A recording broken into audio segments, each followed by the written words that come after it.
Bismillahirrahmanirrahim. Assalamualaikum warahmatullahi wabarakatuh. Alhamdulillahirabbil alamin. Wassalatu wassalamu ala asrofil anbiya'i wa mursalin Sayyidina Muhammadin wa ala alihi wa sahbihi ajma'in, amma ba'd. Pertama-tama, marilah kita senantiasa mengucapkan puji syukur kehadirat Allah Subhanahu wa taala yang telah melimpahkan rahmat, nikmat Islam, nikmat iman, nikmat kesehatan kepada kita semua, sehingga kita dapat melaksanakan kegiatan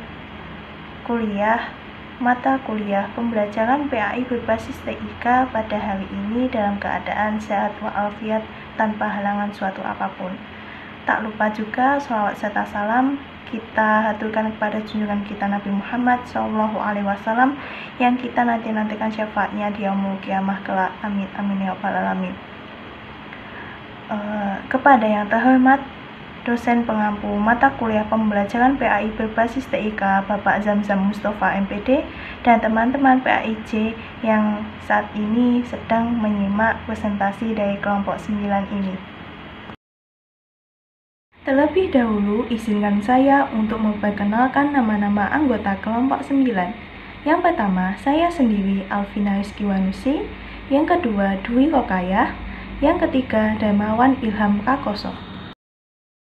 Selanjutnya, peta konsep dari materi ini. Yang pertama, ada pengertian media pembelajaran PAI berbasis TIK. Yang kedua, penggunaan mobile learning berbasis Android sebagai media pembelajaran PAI. Yang ketiga, perkembangan sistem Android dari masa ke masa. Yang terakhir, kelebihan dan kekurangan Android. Yang pertama, saya akan menjelaskan tentang pengertian media pembelajaran PAI berbasis TIK. Media sendiri berasal dari bahasa Latin, yaitu medius, yang berarti tengah, perantara, atau pengantar. Media pembelajaran adalah segala sesuatu yang dapat digunakan untuk menyalurkan pesan atau bahan pembelajaran sehingga dapat merangsang perhatian, minat, pikiran, dan perasaan siswa dalam kegiatan pembelajaran untuk mencapai tujuan pembelajaran tertentu. Sedangkan Android adalah operasional system atau OS mobile yang tumbuh berkembang di tengah OS lainnya yang berkembang dewasa ini. OS lainnya seperti Windows Mobile, iPhone, OS yang sekarang menjadi iOS. Dan masih banyak lagi yang menawarkan kekayaan isi dan keoptimalan berjalan di atas perangkat hardware yang ada. Dengan demikian, media pembelajaran PAI berbasis Android adalah media pembelajaran PAI dalam bentuk modul yang dikemas dalam sebuah aplikasi yang digunakan pada handphone yang bersistem Android. Selanjutnya akan dijelaskan oleh teman saya. Baik, saya akan melanjutkan presentasi kami yang bertema aplikasi smartphone untuk pembelajaran PAI.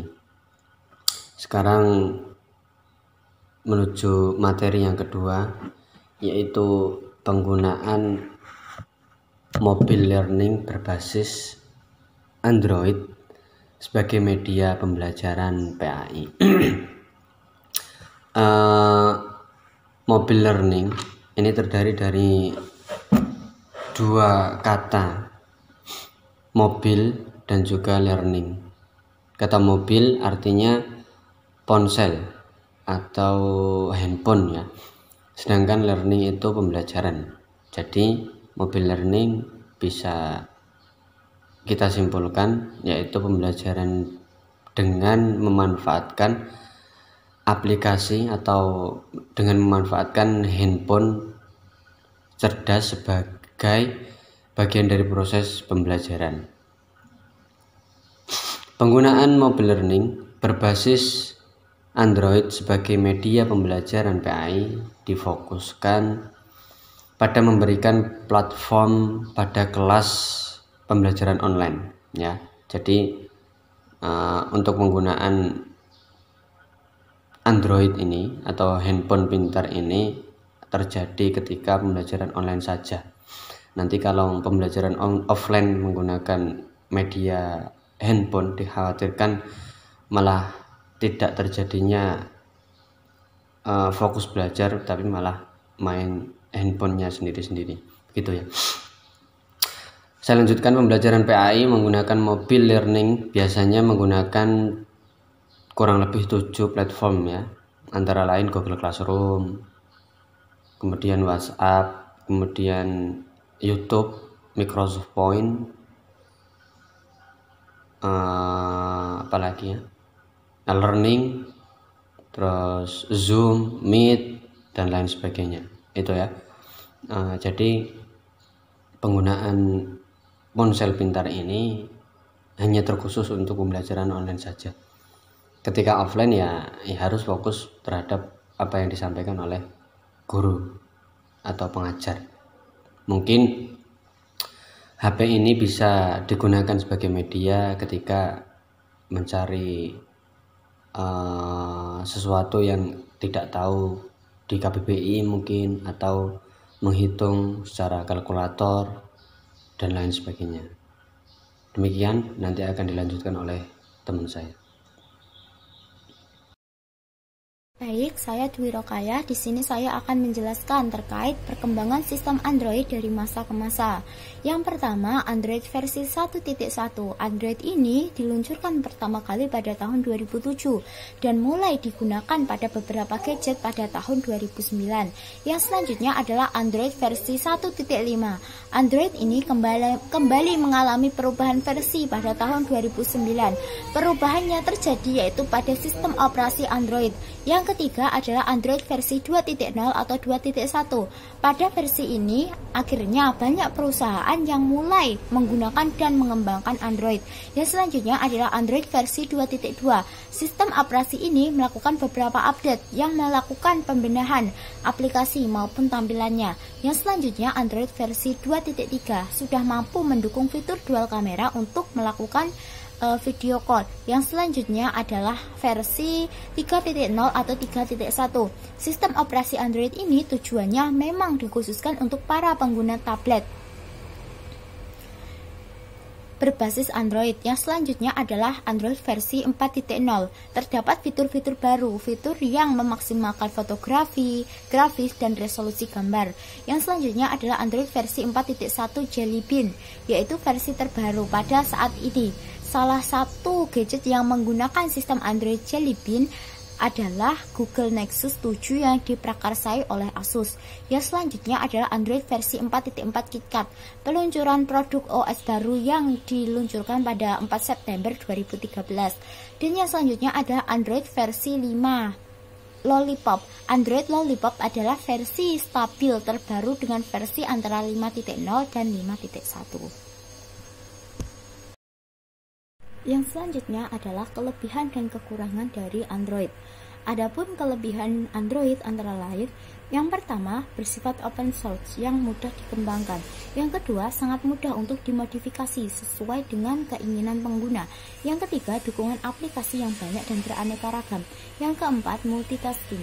Yang kelima kemudahan dalam notifikasi. Yang keenam akses mudah dan fleksibel. Dan yang ketujuh yaitu multiple device. Adapun kelemahan dari Android antara lain, yang pertama harus terkoneksi internet. Yang kedua membingungkan pengguna ketika pertama kali menggunakan, apalagi yang kurang paham tentang teknologi. Yang ketiga penggunaan baterai yang terbilang cukup boros. Dan yang selanjutnya yaitu terkadang lemot saat digunakan jika memorinya penuh. Dapat disimpulkan bahwa Android dari masa ke masa selalu mengalami perkembangan, mulai dari versi 1.1 hingga sekarang, versi 5.1, dan tentunya menggunakan fitur yang semakin canggih. Nah, itu tadi ya sedikit penjelasan dari kami tentang aplikasi smartphone untuk pembelajaran PAI. Tadi sangat sudah jelas menurut saya bagaimana Android itu digunakan sebagai pembelajaran PAI, dimulai dari perkembangan Android tadi, kemudian dari iOS 1 dari 2007 itu sampai KitKat, Jelly Bean, Lollipop, mungkin nanti akan terus berlanjut perkembangannya, mungkin bisa jadi, dan juga fitur-fiturnya pasti akan lebih maju daripada sekarang. Nah, sehingga pasti akan memudahkan kita untuk dipergunakan sebagai pembelajaran PAI. Ya pasti Android tadi mempunyai kelebihan dan juga kekurangan. Nah, tadi sudah disampaikan juga kelebihan dan juga kekurangannya. Oleh karena itu penggunaan media Android ini sebagai pembelajaran PAI sangat penting, sangat bermanfaat juga dikala pembelajaran dilakukan secara online. Nah, itu mungkin cukup sekian yang dapat kami sampaikan, kurang lebihnya mohon maaf. Billahi sabil haq, astabiqul khairat. Assalamualaikum warahmatullahi wabarakatuh.